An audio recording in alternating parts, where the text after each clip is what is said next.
雖然今仔日日時有較燒熱，不過暗時又有大熱冷氣團落南，愈暗會愈冷。拜四暗時到拜五透早是上界寒的時陣，也那北部地區的低溫環勢剩10度爾爾。另外，國健署也提醒講，有三高和慢性病的民眾就愛穿好較燒咧。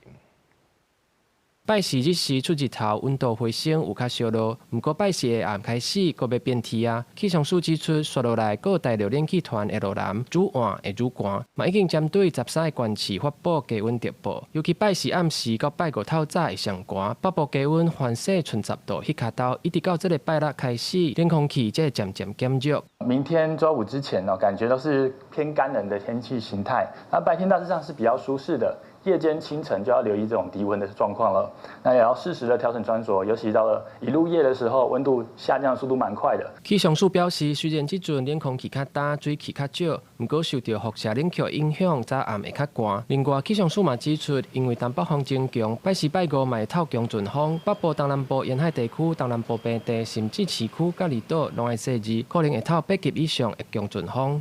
最後還要提醒哦，我們現在的東北風是今天剛剛增強的。那今天到明天，東北風影響的情形底下，我們在沿海空曠地區，還有各離島比較容易有強陣風發生的情形。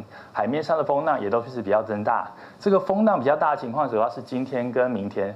到了禮拜六清晨之後，整個風浪會逐漸的小下來。另外，國健署提醒，近來溫度變化較大，有可能引起心血管的疾病，有三高、慢性病等高危險的族群，就要穿好小，注意風寒。那胸坎扎扎會痛，就要趕緊去給醫生看。記者郭金陽、王志剛台北報道。